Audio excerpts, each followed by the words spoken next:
ቤተክርስቲያን ያላደረገችውን ያልፈጸመችውን እንዳደረገች አድርገው በህትመት ውጤቶቻቸው ያሰራጫሉ። ክርስቶስ በመጨረሻ ቀን የልባችንን ንጽህና ነው እንጂ ክህነታችን ወይ ደግሞ ሲመታችን አይደለም የሚጠይቀው። ኤሊ ልጆቹ ያጠፉትን ጥፋት ባለመገሰጹ በሱ ላይ ብቻ አልተወሰነም። እስራኤላውያን ታቦተ ጽዮን እስክትማረክ ድረስ ወንድሜ ሆይ ሳይፈረድብ በፊት በራስ ላይ ፈረድ ይላል። ሲተረጉመው የደራሲውን ወይም ደግሞ የጻፊውን ቀጥተኛ ሐሳብን ባልተሻማ መልኩ ነው ወደዚህ የመለሰው። ከሀገራቸው ቤተክርስቲያን አልፎ በእኛም ቤተክርስቲያን ብዙ እውቅና ያላቸውና ለቤተክርስቲያን ብዙ ስራ ይሰሩ። ሰላም ጤና ይስጥልኝ ክቡራን ተመልካቾቻችን፣ እንደምን ቆይታችኋል? የአውደ መጽሐፍት ዝግጅታችን ጀምሯል። የዛሬው የአውደ መጽሐፍት ዝግጅታችን ዳሰሳ እያደረግን ወደ እናንተ የምናቀርበው አትፍረድ የተሰኘ መጽሐፍ ነው። ይህ መጽሐፍ የተዘጋጀው ብፁዕ ወቅዱስ አቡነ ሺኖዳ ሲሆን ያዘጋጁት ወደ አማርኛው ደግሞ ትርጉሙን የመለሰው ዲያቆን ማለደ ዋሲውን ነው። በመፍረድ ህይወት ውስጥ በነፍሳችን ሊያመጣው የሚችለው ቅጣትና ባለመፍረድ ደግሞ ልናገኛቸው የምንችላቸው በረከቶች በዚህ መጽሐፍ ላይ በዝርዝር ተቀምጧል። ወደ እናንተ የምናቀርብ ነው የምንሆነው። ከኛ ጋር እንድትቆዩ የአብሮነት ግብዣችን ነው። እንግዲህ ይህ መጽሐፍ ለመጀመሪያ ጊዜ የታተመው 2002 ሲሆን ለ4 ጊዜ ያህል ታተሞ ወደ አንባቢያን የቀረበ መጽሐፍ ነው። እጃችን ላይ ይሄ የምትመለከቱት 2014 ላይ የታተመ መጽሐፍ ነው። እንግዲህ እንደተለመደው በዚህ መጽሐፍ ላይ ዳሰሳ በማድረግ ከኛ ጋር የሚቆዩ እንግዳ ጋብዘናል። እንግዳችን እንኳን ደህና መጡ። እንኳን ደህና ጠበቃችሁ። መልካም። እስቲ ከተመልካቾቻችን ጋር ይተዋወቁ። እሺ፣ ቄስ ኃይሉ እባላለሁ። ሰባኪ ወንጌል እንግዲህ በስብከተ ወንጌል በማገልገል ላይ ይገኛል። መልካም፣ እንኳን ደህና መጡ ልንል እንወዳለን። እንግዲህ ብፁዕ አቡነ ሺኖዳ በሚያዘጋጇቸው መጻሕፍቶች በብዙ የአንባቢያን ልብ ውስጥ ያሉና በይበልጥም ደግሞ ኦርቶዶክሳውያን ስራዎቻቸውን በይበልጥ የሚወዷቸው ያነበቧቸው የተገሰጹባቸው በርካታ መጻሕፍቶች እኛም በዚህ ያቀረብናቸውና በርካቶች ደግሞ ያነበቧቸው እንደሆነም ተስፋ እናደርጋለን። ለማንኛውም እስቲ ወደ መጽሐፉ ዘልቀን ከመግባታችን በፊት ቅዱስነታቸውን ጥቂት መዘከር ከቻልን ስለሳቸው ጥቂት ማውራት ብንችል። ብፁዕ አቡነ ሺኖዳ በረከታቸው ይደርብንና እንግዲህ በተለይ የ21ኛ መቶ ክፍለ ዘመን ሐዋርያ ተብሎ የሚጠቀሱ ናቸው። ከሀገራቸው ቤተክርስቲያን አልፎ በእኛም ቤተክርስቲያን ብዙ እውቅና ያላቸውና ለቤተክርስቲያን ብዙ ስራ የሰሩ አባት ናቸው። እንግዲህ ብፁዕ አባታችን ሐምሌ 27 1915 እንደ አውሮፓውያን አቆጣጠር በዚያው በግብጽ ሀገር እንደተወለዱ በተለይ ደግሞ የሊቀ ዲያቆናት የሀቢብ ፍሬ እንደሆኑ ታሪካቸው ይጠቅሳልና 5 እህቶችና 2 ወንድሞች እሳቸው የመጨረሻ የእናት አባታቸው ልጅ እንደሆኑና በተለይ በግብጽ ውስጥ በተካሄደው የግብጽን ቤተክርስቲያን ደካማ ጎን ከፍ ለማድረግ ሀቢብ ጊዮርጊስ በሚያደርገው ጥረት በሰንበት ትምህርት ቤቶች ላይ እሳቸው ዋና ሚና ይጫወቱ እንደነበረ ታሪካቸው ይጠቅሳልና ያ ብፁዕ አባታችን እንግዲህ የተለያየ አይነት ታሪካቸውን ስናነብ ሰፊ ታሪክ አላቸው። ግን በአጭሩ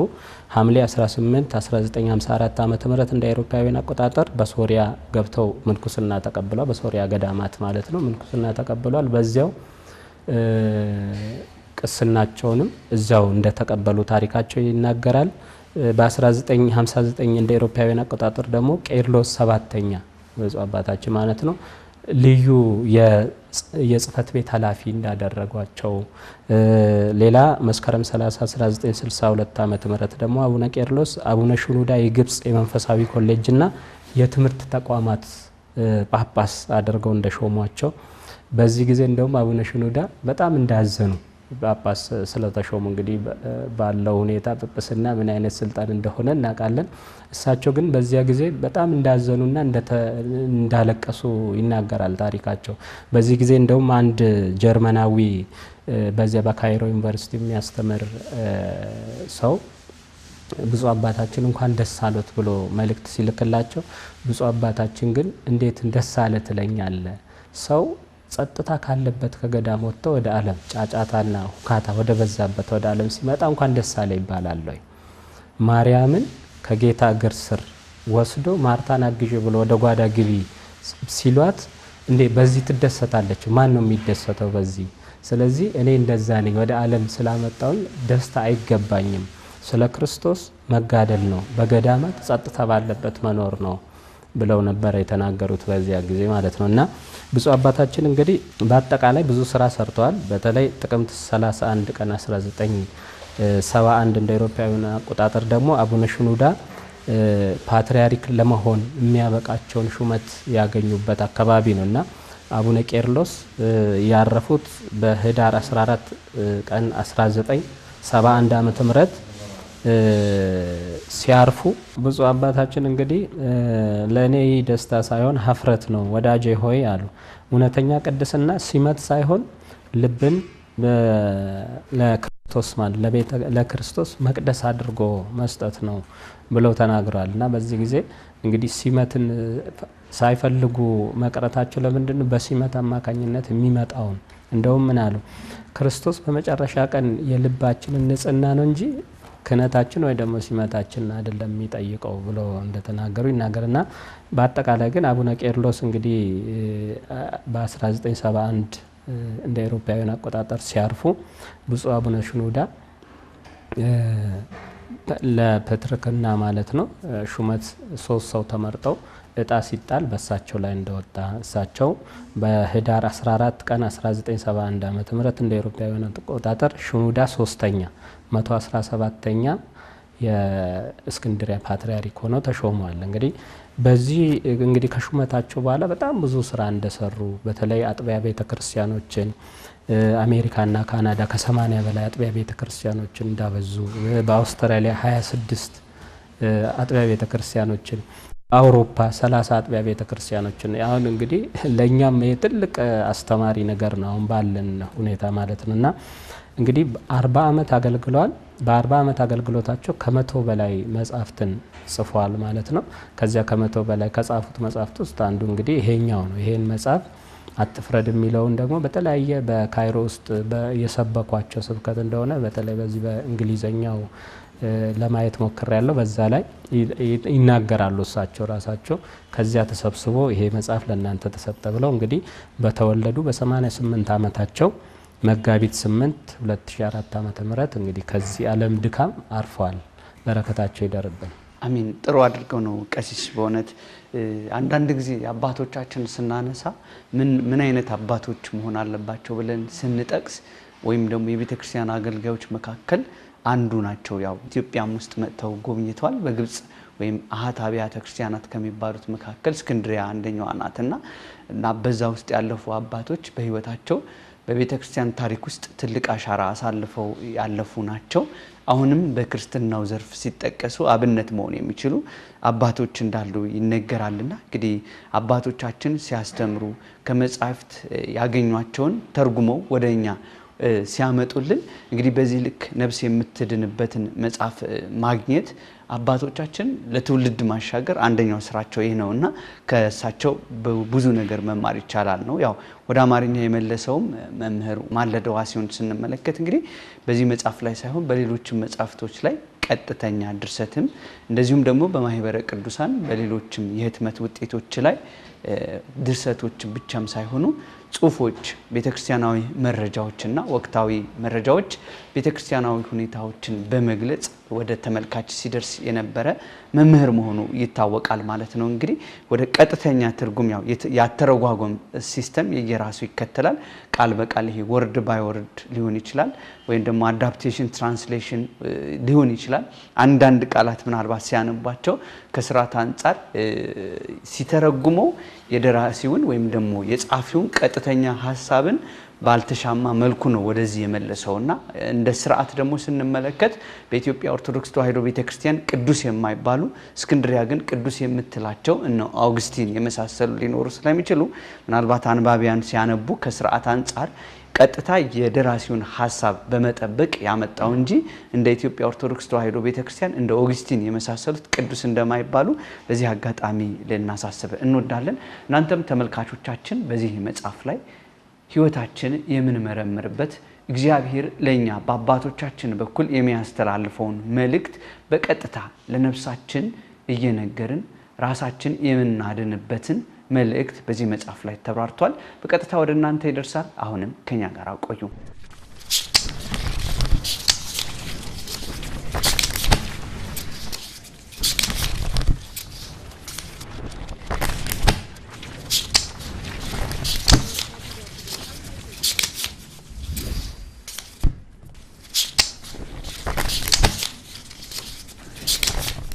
መልካም እንግዲህ ያው መጀመሪያ ቅዱስ ዮሐንስ አፈወርቅ እንደተናገረው ያው አንድ ሰው ስለ ጸሐፊ ወይም ስለ መጽሐፍ ወይም ስለ ትምህርት ከማውራቱ በፊት ስለዛ ሰው ስላመጣው ሰው ማን ነው ምንድነው የሚለውን ነገር በቅድሚያ ይናገሩ ብሎ ባዘዘው በተናገረው መሰረት አበውም ምሳሌ ያድርገው መጽሐፍትን ሲገልጡ ወይም ደግሞ ስለ ተጻፉት ነገር ሲያብራሩ ይጠቅሳሉና ስለ ቅዱስነታቸው ይህንን ከተመለከትን እስቲ የመጽሐፉ አቀራረብና አዘገጃጀት ብንመለከት።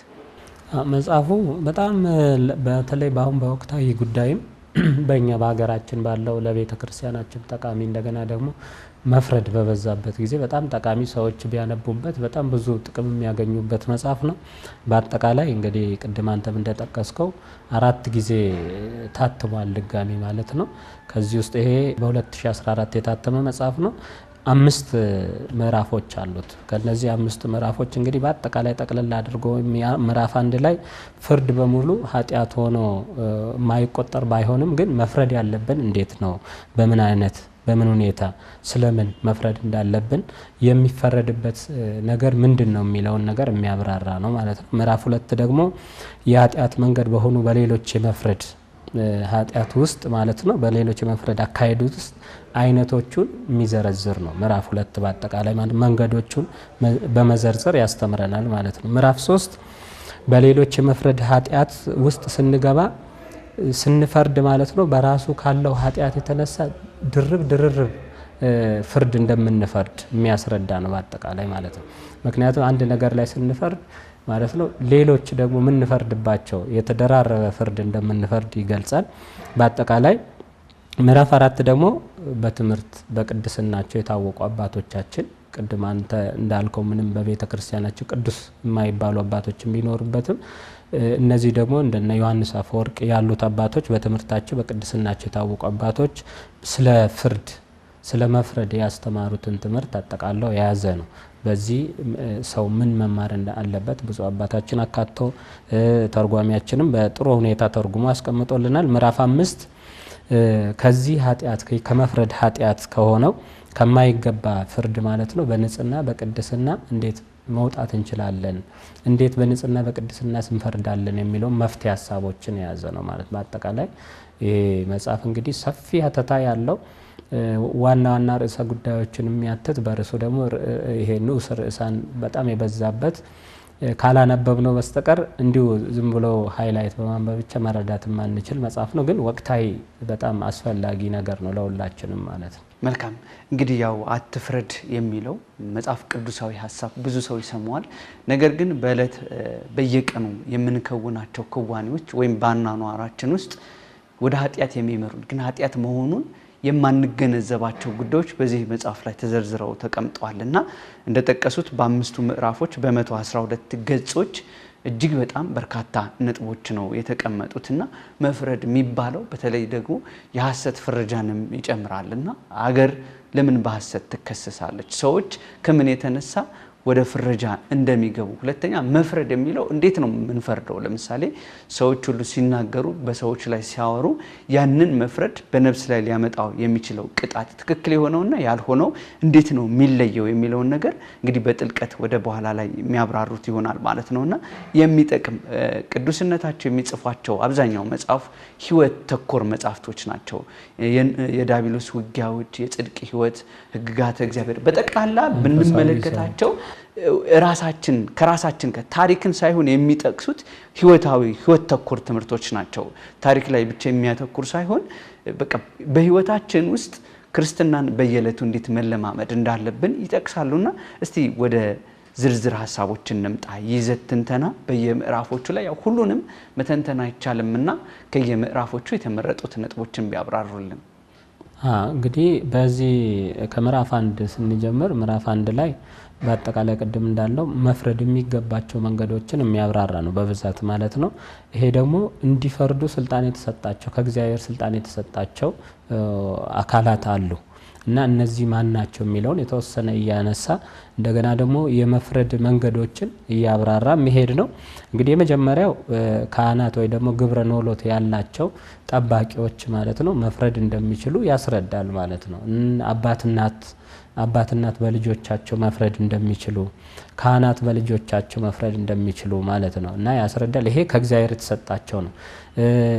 ዳኛ ደግሞ ማለት ነው በጥፋተኛ ላይ፣ አሰሪ በሰራተኛው ላይ መፍረድ እንደሚችል፣ ሐኪምም ደግሞ በታካሚው ላይ ማለት ለሕክምናው በሚጠቅም ሁኔታ መፍረድ እንደሚችል ያስረዳል። በአጠቃላይ ያው እንግዲህ በዚህ በፍርድ በተፈቀደላቸው መፍረድ የሚችሉ ሰዎች ደግሞ ተፈቅዶላቸው እየፈረዱ ግን ካልፈረዱ ደግሞ ቅጣት እንደሚገባቸው ያነሳሉ በዚህ መጽሐፍ ላይ ማለት ነው።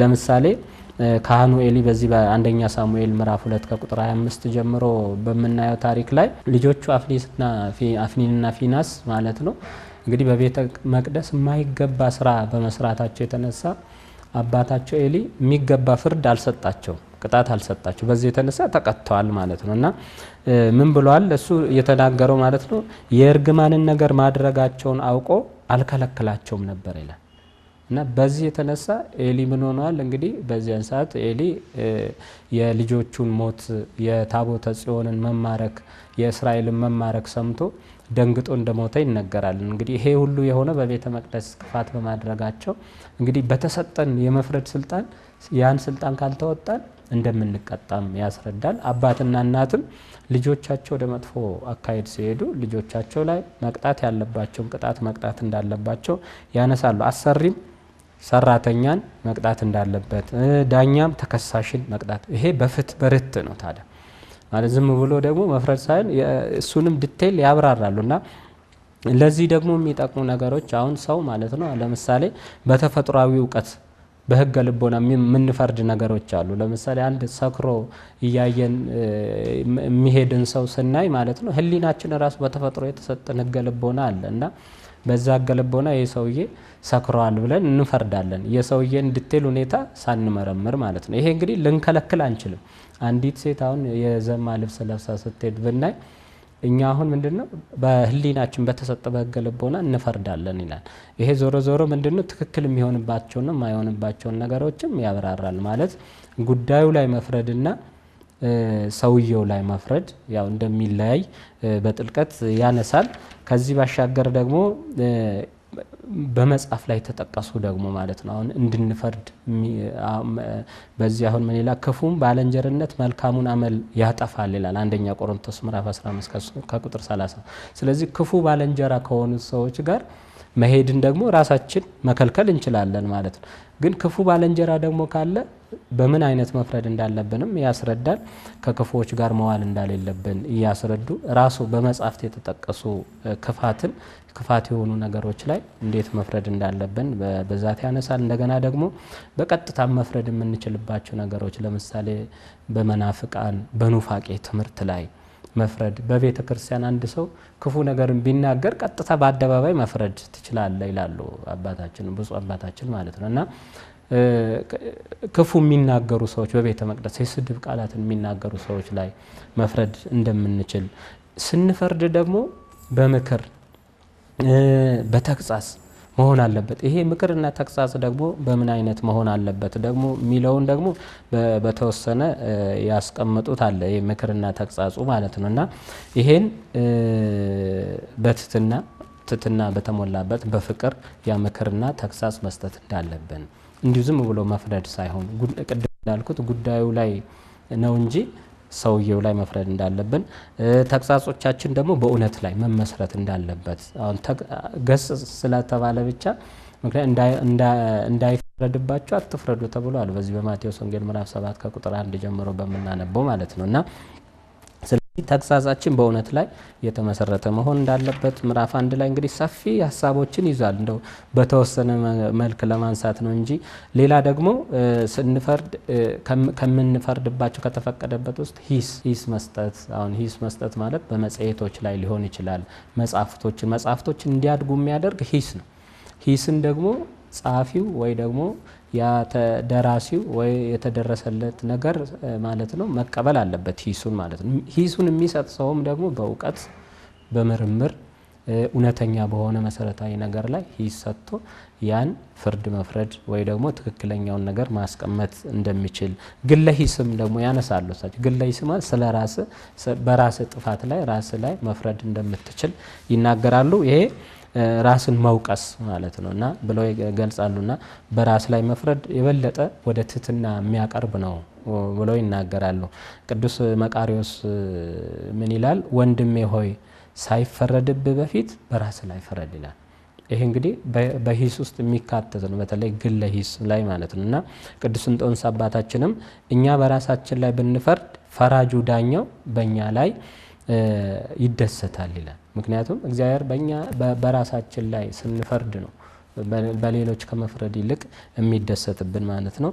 ቅዱስ ሙሴ ጸሊምም የራስን የሞተ ዘመድ ይላል ትቶ ባለንጀራ ወይ ጎረቤቱ የሞተበትን ለቅሶ የሚሄድ ማን ነው ይላል። እንግዲህ በሌሎች ላይ መፍረድ እንደሌለብን በራሳችን ላይ ቀድሞ መፍረድ እንዳለብን የሚያሳይ ነው። ሌላ እንግዲህ ኃጢአተኛውን የሚያጸድቅ ማን ነው ይላል። ኃጢአተኛ የሆነውንም ማጽደቅ የለብንም። መፍረድ ባለብን ሁኔታ እውነት ላይ ተመስርቶ ጉዳዩ ላይ ብቻ ማለት ነው ሰውየውን ሳንነካ መፍረድ እንዳለብን መሰወር እንደሌለብን ጥፋትን ማለት ነው በአደባባይ ያጠፋውን በአደባባይ መፍረድ እንዳለብን ያነሳሉ። እንግዲህ ሌላው ያለ ጊዜ ደግሞ አትፍረድ ብሎ ይገልጻል። በምዕራፍ 1 ውስጥ ማለት ያለ ጊዜ መፍረድ እንደሌለብን፣ ለምሳሌ በጊዜው መፍረድ እንዳለብን አንድ ሰው ይላሉ። አንድ ታሪክ ያነሳሉ። አንድ ሕፃን ልጅ በውሃ ውስጥ ሊሰጥም እየዋኘ ባለበት ወቅት አድነኝ እያለ እየጮኸ አንተ ግን ለምን ውሃ ውስጥ ገባክ ለምን እንደዚህ ያደረክ ብለህ ፍርድ መስጠት የለብህም። በጊዜው ግን ምን ማድረግ አለብህ? ከዚያ እንደውም ምን ይላሉ? ያ ልጅ ግን የሚጮው አሁን አውጣኝና ጌታዬ ሆይ አውጣኝና ከዚያ በኋላ ትፈርድብኛለህ ይላልና ኃጢአተኞችን ምንድነው ወደ ጽድቅ የሚመልስ አፈራረድ መፍረድ እንዳለብን የሚናገር ነው። ትክክለኛ ፍርድ መስጠት እንዳለብን ያስረዳል። በአጠቃላይ ምዕራፍ 1 እንግዲህ እነዚህን በዚህ በአጠቃላይ ማለት ነው መፍረድ ያለበት ሰው ማን ነው? ካህናት፣ የክህነት ስራ ያላቸው ካህናት ማለት ነው የክህነት ስልጣን ያላቸው መምህራን፣ አባቶች፣ እናት አባቶች ማለት ነው ዳኞች በአጠቃላይ መፍረድ እንደሚችሉ ያስረዳል። ሲፈርዱ ግን ሁኔታዎች ላይ ነው እንጂ ሰዎች ላይ መሆን እንደሌለበት በአጠቃላይ ይሄን ያነሳል። መልካም ቀሲስ ከልብ ነው የማመሰግነው። ያው በዚህ መጽሐፍ ላይ እናንተም ተመልካቾቻችን ምናልባት በየቤቶቻችሁ እያነበባችሁት ከሆነ ወቅቱ የምንገኝበት ጾም እንደመሆኑ መጠን በይበልጥም ደግሞ ከመንፈሳዊ መጻሕፍት ጋር ቁርኝነት ያለን ሰዓት ነው አሁን ላይ እና በርካታ መጻሕፍቶች የሚነበቡበትና ነፍስን ለእግዚአብሔር ለማስገዛት የስጋን ፍላጎት ለማስቀረት መንፈሳዊ መጻሕፍትን ብናነብ የምንጠቀምባቸው በርካታ ነጥቦች እናገኛለን።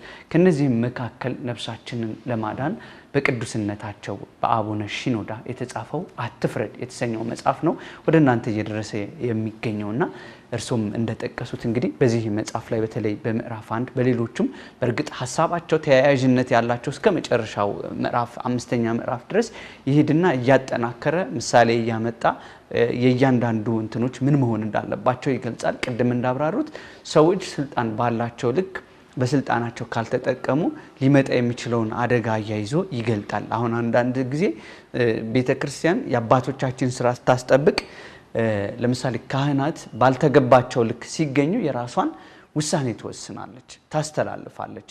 ያንን ግን ሳያደርጉ ከተገኙ በሕግም ላይ በቤተክርስቲያንም ላይ ጥፋት ሊመጣ እንደሚችል ይጠቅሳሉ። ለምሳሌ ኤሊ ልጆቹ ያጠፉትን ጥፋት ባለመገሰጹ በሱ ላይ ብቻ አልተወሰነም። እስራኤላውያን ታቦተ ጽዮን እስክትማረክ ድረስ ክብር ከእስራኤል ለቀቀ ብለው ኢካቦድ ብለው የጠሩበትን አጋጣሚ የወለደችው ልጅ ኢካቦድ አሉት። ትርጓሜውም ክብር ከእስራኤል ለቀቀ የሚለው መጣ። አሁን ሀገር ባዶ የምትሆነው አባቶች ግብረ ኖሎትን እንደሚገባው መጠን ካላኖሩት የምንሰማው የምንመለከታቸው ነገሮች በጊዜው በእንጭጩ ካልጠፉ በቤተ ክርስቲያን ላይ ብዙ ጥፋት እንደሚያመጡ ይገልጻል። ዝም ብሎ እናት አባት ስለሆኑ ሳይሆን በሚገባውና የሚፈለገውን ሕግ ማስረጽ አለባቸው። እናት አባት ስለሆኑ የፈለጉትን ነገር ያደርጋሉ ማለትም አይደለም፣ ያብራሩታል። ለምሳሌ ከኦርቶዶክሳዊት እምነት ልውጣ ቢልና ሌላ ነገር ላይ ወደ ሌላ እምነት ቢሄድ ይህንን እንዴት ነው የሚመልሱት?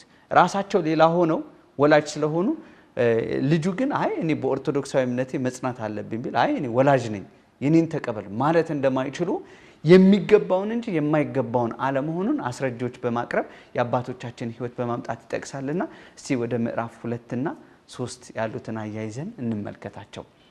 እሺ እንግዲህ በአጠቃላይ ቅድም አንተም ባነሳው ይሄ አትፍረድ የሚለው አሁን ባለው በቤተሰብ በቤተ ክርስቲያን ባሉት ሁኔታዎች በተለይ ማለት ነው እና በጣም ጠቃሚ ነው። ተመልካቾች በደንብ ሊጠቀሙበት የሚገባ ነውና አንብበው መረዳት እንዳለባቸው ነው የሚያሳየው። ምዕራፍ 2 ላይ እንግዲህ በሌሎች የመፍረድ አይነቶችን ይዘረዝራል። በሌሎች የመፍረድ አይነቶችን ይሄ በምን አይነት ነው የምንፈርደው የሚለውን ነገር የሚናገር ነው። የመጀመሪያ በህሊና መፍረድ። በህሊና መፍረድ ስንል ግን ምንድነው? ህሊና ማለት ምንድነው? በሐሳባችን አንድን ነገር ስለን ለመፍረድ እናስብና ምናልባት ያ የህሊና ፍርድ ከተናገርነው ነው እንጂ በሌሎች ላይ ጫና ወይ ደግሞ ኢፌክት ሊያመጣ አይችልም ማለት ነው። በህሊና አስበን ከተው ነው ያ ነገር መጥፋት የሚችል ነው የህሊና ፍርድ ማለት ነው። ከዚያ ግን ያድጋል ማለት ለልቦናችን ከነገርነው ልቦናችን ለህሊናችን ያሰራጫል፣ ሰውነታችን ሁሉ ይቀበላል፣ ያን ያምናል። እንግዲህ በዚህ በፍልስፍናው ለራስ አንድ ነገር ከደጋገምከው ያ እውነት ሆኖ ይገለጻል ይላሉ እና ስለዚህ ያን ተናግሮ ያን በንግግር ስንገልጸው ደግሞ እንግዲህ በንግግር ከተገለጸ በኋላ ለራሳችን እንኳን የፈረድነውን ነገር ንስሐ ብንገባበት ያ ንግግሩ ግን ተዛምቶ ብዙ ቦታ ሊደርስ ይችላል እና የመጀመሪያው በህሊና መፍረድ በምን አይነት ነው የሚለውን የሚያስረዳ ነው። ሌላ ከህሊና በኋላ በንግግር ደግሞ መፍረድ። እንግዲህ በንግግር መፍረድ ሰፊ ሀሳብ እንዳለ በስፋት ነው የሚያብራራው። በንግግር ከምንፈርድባቸው ነገሮች ውስጥ የመጀመሪያ ሀሜት ነው። ሀሜት ደግሞ ማለት ምን ማለት ነው?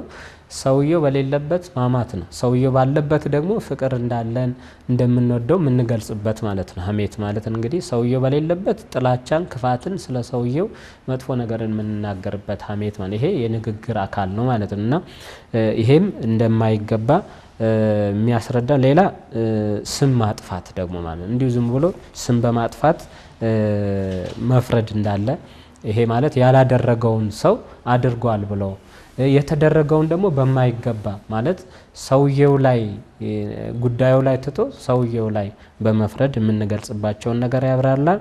ሌላ ዝናን፣ ክብርን ማጉደፍ። ይሄ አሁን በተለይ በሀገረ መንግስትንም አስተዳዳሪዎችን በቤተ ክርስቲያን ደግሞ ካህናቱን ጳጳሳቱን ዝም ብሎ እንዲሁ ማውገዝ ማለት ነው፣ መፍረድ ማለት ነው። ይሄ በንግግር የሚገለጽ ነው። እውነታውን ነገር ሳናቅ ሳንለይ ሳንረዳ እንዲሁ በማስ መፍረድ ማለት ነው እና ከዚህ መቆጠብ እንዳለብን በአጠቃላይ ያስረዳ። ሌላ በህትመት ውጤቶች ደግሞ በመጽሔት በጋዜጣ በተለይ አሁን ደግሞ ሚዲያው የተመቻቸ ጊዜ ነው። እንግዲህ ያው እንግዲህ 2014 የታተመ ነው። ከዛ ወዲህ ቢታተም ኖሮ ሰፊ አተታ ይይዛል ብዬ አስባለሁ፣ በተለይ በወቅታዊ ጉዳይ ማለት ነው። ቢሆንም ግን በአጠቃላይ በእነዚህ በካሴት ቅጂዎች በእነዚህ ሰው ላይ የመፍረድ ሁኔታዎችን ይዘረዝራል ማለት ነው እና ሌላው በመስማት መፍረድ ደግሞ ማለት ነው። በመስማት መፍረድን እሳቸው አሁን በአራት አይነት ነገር ነው ይገልጻሉ። በመስማት የሚፈርዱ ሰዎች አራት አይነት ናቸው ብለው ይገልጻሉ። የመጀመሪያው ክፉ ወሬ ሲሰሙ የሚበሳጩ መተው የሚፈልጉ ነገር ግን ደግሞ በትትናቸው የተነሳ ያን ክፉ ወሬ ያን ፍርድ ዝም ብለው የሚሰሙ ሰዎች ማለት ነው። በሁለተኛ ደግሞ ሰምተው የሚሸሹ በጥንቃቄ ያን ነገር አይተው ተረድተው መርምረው ደግሞ ትክክለኛ ፍርድ የሚፈርዱ ሰዎች ማለት ነው። ተራ ወሬውን ለይተው ትክክለኛውን የሚቀበሉ ትክክለኛውን ደግሞ በትክክለኛ ሁኔታ የሚፈርዱ ሰዎችን በሶስተኛ ደረጃ ይጠቅሳሉ። ሶስተኛ በጥንቃቄ የሚሰሙ ውይይት የሚያደርጉ የፍርዱን ሁኔታ የሚመረምሩ ሰዎችን ይገልጻሉ። አራተኛ የፍርዱን ቃል የሚሰሙ ወዲያው ደግሞ የሚፈርዱ ማለት ነው። ያ የፍርዱ ቃል ማለት ነው ልቦናቸው ውስጥ አድሮ ጫና የሚያደርግባቸው ተጽዕኖ የሚፈጥርባቸው ሰዎች እንዳሉ የሚያስረዳ ነው። በአጠቃላይ በዚህ ውስጥ ማለት ነው እንግዲህ የመጨረሻ በሌሎች የመፍረድ ኃጢአት አይነቶችን ይዘረዝራሉ ማለት ነው። በሌሎች የመፍረድ ኃጢአት ይሄ በምልክት የሚፈርድ ሰው አለ፣ በግንባሩ የሚፈርድ ሰው አለ፣ በከንፈሩ የሚፈርድ ሰው አለ፣ እንዲሁ በሐሜት ደግሞ የሚፈርድ አለ፣ በሳቅ በስላቅ የሚፈርድ አለ ማለት የሚያወግዝ አለ ማለት ነው። ሰዎች አጠገብ ሆነው እንኳን በሩቅ እያየ እንዲሁ የሚሳለቁ አሉና ስለዚህ ይሄ ከንግግር ከህሊና ፍርድ ባለፈ በሌሎች የመፍረድ ኃጢአቶችን ዝርዝር ሀሳብ ይዘረዝራሉ። እንግዲህ ዲቴል ነገሩን ካየን ሰዓትም አይበቃንም በሚል ነውና ኦቨርኦል ይሄን ይመስላል። ብዙ ጊዜ ይሄ የፍርድ አይነቶች በህሊና ሲፈረድ ቅድም እንዳሉት ነው።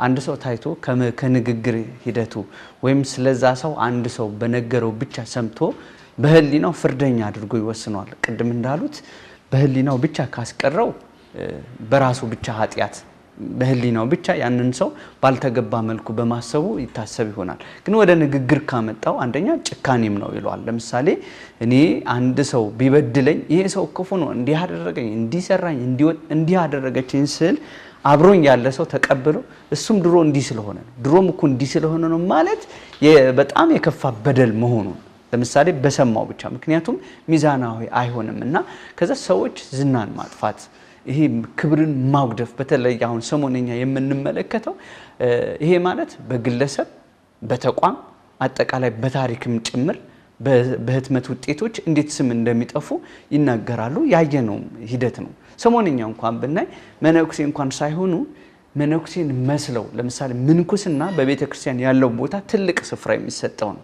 ዓለምን ልቆ ከእግዚአብሔር ጋር በቃ ዓለምን ትቶ እግዚአብሔርን ለማገልገል ስጋውን ለነፍሱ አስገዝቶ ከእግዚአብሔር ጋር ያለ ዓለምን የተወን አንድን መነኮስ ልክ በዓለም ግብር ውስጥ እንዳለ ምእመናንን ለማስወጣት ቤተክርስቲያንን ለመክፈል በሚደረገው ጥረት ውስጥ ሰዎች ተመሳስለው ምንኩስናን ለማጉደፍ ሌላ ነገር ያደርጋሉ። ሁለተኛ በታሪክ ውስጥ ቤተክርስቲያን ያላደረገችውን ያልፈጸመችውን እንዳደረገች አድርገው በህትመት ውጤቶቻቸው ያሰራጫሉ።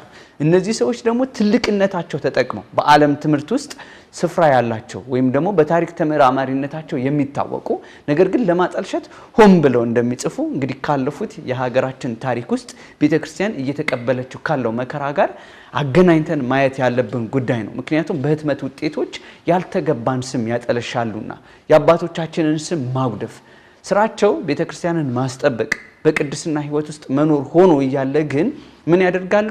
ቤተክርስቲያኒቷን ለመጉዳት እከሌ ጳጳስ እንዲነበረ በዚህ ዘመን የነበሩ አባቶች እንዲሰርቷል በማለትም ይናገራሉ። ስለዚህና እዚህ ጋር አንድ የተናገረው ነገር ዝናና ክብርን ማጉደፍ የሚለው ላይ እዚህ ገጽ 45 ላይ 2.4 ላይ ያለው ቃል ነውና የሌሎች ስም ማጥፋት ኃጢአት የወደቀ ሰው ስሙን ስለሚያጠፋው ሰው ለሰዎች መፍረድ ስለመናገር አያመነታም ወይም አይጠራጠርም። ያ ሰው ሰራቸው ስለሚላቸው በደሎች የሚችለውን ያህል የፍርድ ቃሉን ሲነዛ ስሙ በማጥፋቱ ስሜቱ ለሚነካው ለዚያ ሰው አንዳች ጥንቃቄ አይኖረውም። የሌላው ስም የማጥፋት ኃጢአት ብዙ በተሰራጨና በታወቀ ቁጥር በጣም የተጠላ ይሆናል። ይህ ስም ማጥፋት መጀመሪያ ከሰሙት ሰዎች አልፎ እየተሰራጨ ተከትለውም የሰሙት እያስፋፉት ይሄዳሉ። ማን ያውቃል? ምናልባትም የሰሙት ሁሉ ደግሞ በራሳቸው መረዳትና ድምዳሜ ሌሎች አዳዲስ ነገሮች ጨምረው ሊቆጠር ለማይችል ሰፊ ሕዝብ ሊያሳውቁ ይችላሉ ይላል። አሁን ቅድም የጠቀስ ነው። ሰፊው ሕዝብ የሐሰት ነው። ለምሳሌ ይሄ ምንድነው? የህትመት ውጤቶች የኢትዮጵያ ኦርቶዶክሳዊት ተዋሕዶ ቤተክርስቲያን በቀኖናዋ በዶግማዋ በነገረ ድህነት ውስጥ የሌሉ በቅሰጣ ውስጥ የገቡ ሆን ብለው ራሳቸው እያስገቡ እንግዲህ አስተውሉ ቤተክርስቲያን ብላችሁ የምትከተሏት እናንተን እንዲህ ብላ የምትሰብክናት እያሉ ከነሱ ይጀምራል። ለሰፊው ህዝብ ያሳውቃሉ። ከዛ ወደ ጥላቻ ያመጣሉ። ከዛ ይፈርዳሉ። ከዛ ያጠፋሉ። ዘመናችን የምትገኝበትን ቁልጭ አድርጎ የሚያሳይ ሀሳብ ነው። በዚህ ላይ የሚገርም ማለት ነው ብፁዕ አባታችንም ጠቅሰውታል። አሁን በመጽሔትና በጋዜጦች አሁን ደግሞ በቲክቶኩ በፌስቡኩ አብዛኛው 50-50 ነው። በቃ እውነት የሌለው ነገር ነው የሚቀርበው ማለት እና አንድ ምሳሌ ያነሳሉ። በዚህ በመጽሔት ላይ አንድ ሰው አንብቦ ያ ሰው ተፈርዶበት ምናልባት በህግ ፊት ቆሞ ተፈርዶበት ንስሐውን ወይ ደግሞ ህጉን ቅጣቱን ጨርሶ ወጥቶ ሊሆን ይችላል። ያ ያነበበው ሰው ግን ሁሌ እየፈረደበት ነው የሚኖረው። ያ ሰው እንግዲህ ንስሐ ገብቷል ተመልሷል ማለት ነው። እና ሌላ ጊዜ አንዱ ደግሞ ሲያነብ ምንድነው ያ ኦሬዲ መውጣቱን አያውቅም፣ ግን ፍርዱ እንዴት ነው እየቀጠለ ነው ማለት ነው። ይሄ ሰው እኮ እንዲያጥፍቶ እንዲያደርገው የመወሰን ማለት ነው። በተለይ በቤተ ክርስቲያን ደግሞ ቅድም አንተ በጣም በሰፊው አንስተሃል። አሁን ያለው ነገር አስቸጋሪ ነው በአባቶች ላይ በመምህራን ላይ ማለት አሁን ምንድነው ጥፋቱ የለም ማለት አይደለም። ጥፋቱ ካለ ግን በምን አይነት ፍርድ ነው ማንስ መፍረድ ያለበት የሚለውን በሰፊው ያብራራል መጽሐፉ ማለት ነውና መፍረድ ለሚገባው መተው እንዳለብን ብዙ ጊዜ አሁን በቤተ ክርስቲያናችን ላይ በተከሰተው ነገር ማለት ህዝቡ በማስ ነው የሚፈርደው። ከአባቶች ከሲኖዶስ አልፎ በራሳቸው የሚፈርዱ ሰዎች ናቸው የሚበዙት። በተለይ በሲኖዶስ መፈረድ ያለበት ሲኖዶስ ነው የሚፈርደው። መምህራን ካህናት መፍረድ ያለባቸው እነሱ ናቸው የሚፈርዱት። እኛ ግን በተለይ ቤተ ክርስቲያንን ወክለን በየሚዲያው እኛ ነን የቆምነው ማለት ነው። ጳጳስ ሆነን ካህን ሆነን መምህር ሆነን የቆምነው ብዙ ሰዎች አሉ፣ ምእመናን አሉ ማለት ነው። ያውም ስለ ቤተ ክርስቲያን ጉዳይ ምንም ሳይረዱ ሁሉ የሚቆሙ አሉ። በዚሁ ልክ ደግሞ እንዲሁ መፈረጅ እንዳይሆንብን እኛም መፍረድ ውስጥ እንዳንገባ ማለት ነው በጥሩ ሁኔታ ቤተ ክርስቲያንን ተረድተው አውቀው በአባቶቻቸው እግር ስር ተምረው ደግሞ ትክክለኛ ፍርድ የሚሰጡ መናፍቃንን የሚመልሱ ለሀሳብ መልስ የሚሰጡ መምህራን አባቶች እንዳሉ ያው መዘንጋት የለበትም ማለት ነው። በዚህ እንግዲህ አጠቃላይ ይሄን ነገር የያዘ ነው።